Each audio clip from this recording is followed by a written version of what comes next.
We are now joined by Jackie Buntan. Jackie's now coming off of an impressive unanimous decision victory over Ekaterina Vandareya. Jackie, congratulations on your second win here in ONE Championship. How's it feeling? Good. Thank you. I mean, it's great to have the momentum and be back here 2 months later. You spoke about how you were surprised at how Ekaterina was able to use her range this time around. Is that why you started off slow in the first round? Yeah, I mean, I feel like with all my fights, I kind of start off a bit slow to kind of see what I'm working with, but I definitely was a bit slower this time around, trying to find my range, and she did a great job keeping me at bay. Now, speaking about that, this ONE Championship Super Series rule set is a 3-minute, 3-round rule. Is that something you need to get used to? And back in the States, in my amateur fights, they're all pretty much 3 rounds also. So I'm used to the pacing, but this time around, I think I had to pick it up a bit more. I started off a bit slow. I think if this fight were to go 5 rounds, it would have been better. I wouldn't have a more clear shot as to who won. It wouldn't be as so close. This first one is from Conan Altatis of Conan Daily. Right after the announcement of the decision, it looks like Ekaterina was shaking her head. Were you able to talk to her after the fight? No, I wasn't able to talk to her after the fight. We were, exited out pretty quickly. Do you agree that it was a very close fight? Yeah, I agree. It was a close fight, but I do think I was able to pick it up, especially in the last round, and score more shots that actually landed. I feel even though maybe she had a bit, I have to rewatch the fight. I'm going off of what I remember, but I feel like she may have been throwing more, but I was missing a whole lot of her shots, whereas the shots I was throwing were landing. So I think that was the greater factor. Our next question will go to Leon Jennings of Asian Persuasion MMA. Now the fight's been over with. Was there a little bit of added pressure going into it after such an amazing debut performance? Yeah, I think there was some added pressure, and I think all of that pressure was from me, myself, putting it on myself. But I was able to kind of snap out of it pretty quickly. I think just having such a great debut, I wanted to make sure that I keep that momentum going. Have you spoke to Janet since the fight, and if so, what did she say? Yeah, I spoke with her. She of course was excited and super proud to see me doing what I love to be doing, especially on the big stage of ONE Championship. Lastly, is there any stopping Boxing Works? Between you and Janet, you're on a tear in ONE Championship. I don't think there's anyone who can stop Boxing Works. This next one will go to Ivan Stewart of Dugout Philippines. Ivan Stewart, please go ahead. So, in connection to Conan's question earlier, were you surprised that the judges called it a majority decision for your win? Or were you expecting to be more like a unanimous or split? I guess not really surprised, because I know it was a close fight. I feel like it could have went either way, but like I mentioned before, I think I scored the clear shots that were landing, which helped me out with the scorecards to go in my favor. So what's next? A world title shot, or what's going to happen down the line? I have no idea, but ONE Championship knows I'm here to get some new bling around my waist. So however many fights they want to give me, I'm in no rush, but I'm looking for that one world title shot, definitely. This next one will go to Kevin Estrada of Burn Sport. You're having a hard time with Barbie being taller than you, so you really had to get in close. So how do you sense that? How do you sense her vulnerabilities throughout the fight? Coming into the fight, we knew that she had a greater height advantage over me, especially with like Wonder Girl. Wonder Girl was taller, but Ekaterina is a lot taller. I did practice that throughout my camp, but Ekaterina definitely changed it up a bit, played it smart with keeping me at bay, not getting into my punching range. So whenever I would come in, she'd either have something waiting for me or she'd back out to where I couldn't score my shots. A follow-up question. Are you kind of watch the upcoming all-women fight card in ONE Empower? Although it's MMA and not the Super Series, are you excited for that card? Oh, definitely. I mean, especially having a Grand Prix with all women, who can't be a fan of that? And my final question on Who do you want to pick among the 8 of them if you had that choice? Oh man, that's a good question. I think I'd have to go with Champ. You know, she looked good her last MMA bout, and I'm a fan of hers, so I'd hope she'd take the win. Jackie, this next one is from Phil Starr. The question is this: you're representing the U.S., but you're also Filipino. Do you see yourself also bannering the Philippines in MMA? How does that part of your heritage motivate you to do well in the circle? I will not be doing MMA, only Muay Thai.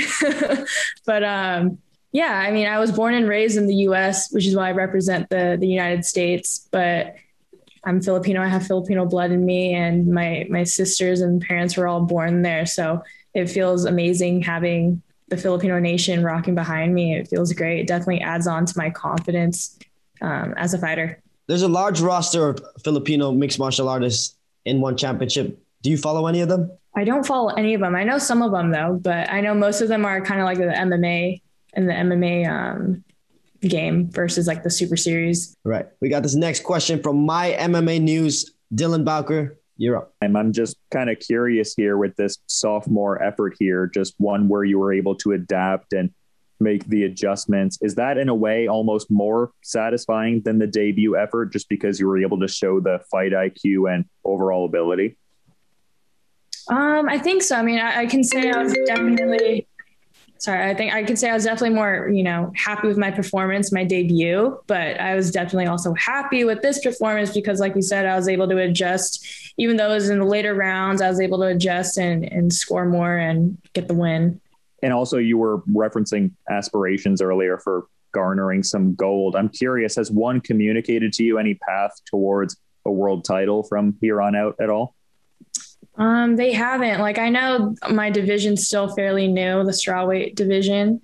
So I'm not really sure how it's all going to go down, but I think I'm making it clear I'm a serious contender in that division and that, I think I'll be up for a title shot sooner than later, I hope. Jackie, talk to us about the game plan. It seemed to me like you were circling away from the power side and you're trying to get your punches going with your inside leg kick. Yeah. So, I have a lot of confidence in my speed and my footwork and power.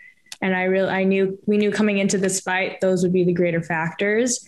And with her previous bout with Janet, she pretty much threw the same thing as she threw with me in this fight, like that overhand right to left kick.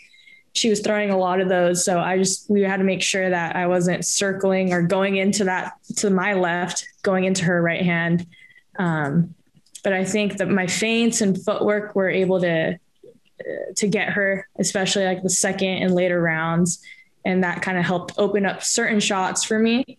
I was still having trouble finding my range. So I wasn't landing as much volume as I wanted as compared to my last fight, but I was able to adjust and get a little bit more up close towards the end of the rounds. Yeah. Talk to us about what your coach told you towards the second and the third rounds. It looked like he told you something and you really picked it up from there. Yeah, he was actually referencing, he was just saying, you got to go Rod Tang on her, the Rod Tang style, just like guard up and just go straight in, cause it was very close. So I'm a counter fighter, a technical fighter. I don't really do that too much, but I knew that it was a close fight and I had to pick it up. So I pretty much had to listen to him, of course. And it's funny, like, of course he knows what he's talking about, right? So that definitely helped me out, just being able to rush in with my guard up high and score my shots. Your team Boxing Works has found a lot of success recently. Can you talk us through the whole process? When you get an opponent, do you go through film together? And then when you spar, when you train together, do you specify for that one opponent? Yeah, definitely. So like I mentioned before, I don't really like to watch too much tape on my opponents. I just think I'll get too much into my head and overthink.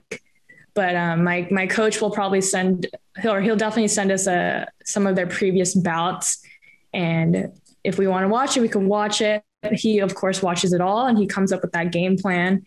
And then we work together. We're like, okay, look, he tells us this is what's going to work. I know it's going to work. So we pretty much work that throughout the whole camp and make sure it's coming out and the times it's supposed to come out, especially during sparring.